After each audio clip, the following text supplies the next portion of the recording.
మర్చిపోయిందని చెప్పుకోవచ్చు థియేటర్. ఎందుకంటే ఆ రేంజ్లో ఉన్నాయన్న. అంటే విజువల్స్ పెట్టి 1000 కోట్లు 600 కోట్లు పెట్టి ఏమేమో తీస్తున్నారు, కానీ ఇంత రియలిస్టిక్గా సినిమా తీయాలంటే చాలా గట్స్ ఉండాలన్నా. విక్రమ్ గారు మరోసారి ప్రూవ్ చేశారు, తను కంటెంట్ ఉన్న సినిమాలు చేస్తాడు, చాలా డిఫరెంట్ సినిమాలు చేస్తాడు. సో ఇది కూడా చాలా డిఫరెంట్ అండ్ చాలా మంచి సినిమా అన్న.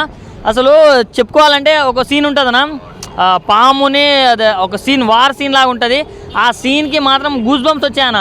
అంటే తెలుగు హీరోనా తమిళ హీరోనా అన్నది ఇంపార్టెంట్ కాదు, ఇక్కడ మ్యాటర్ ఏంటంటే కంటెంట్ ఉన్న సినిమా. కాబట్టి విక్రమ్ గారు hats off, really hats off. చాలా అంటే చాలా బాగుంది మూవీ మాత్రం. అండ్ మాళవిక మోహన్ గారు, ఆమె యాక్టింగ్ కూడా చాలా అంటే చాలా బాగుంది. అంటే ఆమె అందం గురించి మనందరికీ తెలుసు, కానీ ఆమె పర్ఫార్మెన్స్ గురించి అయితే నేను ఈరోజే చూసిన, ఈ రేంజ్ పర్ఫార్మెన్స్ అనేది.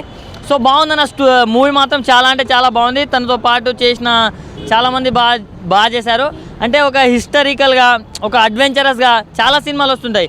సో అది దాంట్లోనే ఇది వన్ ఆఫ్ ద బెస్ట్ అని చెప్పుకోవచ్చు. చాలా అసలు వెళ్తున్నంతసేపు అసలు నెక్స్ట్ ఏమవుతుందా అనే ఫీల్ ఉంటుంది అనమాట మనకు. సో 3 అవర్స్ కూర్చోబెట్టడం అంటే మామూలు విషయం కాదు, చాలా అంటే చాలా బాగుంది. సో ఫ్యామిలీతో చూడండి, క్లీన్ ఫ్యామిలీతోటి వెళ్ళి హాయిగా చూడాల్సిన సినిమానా.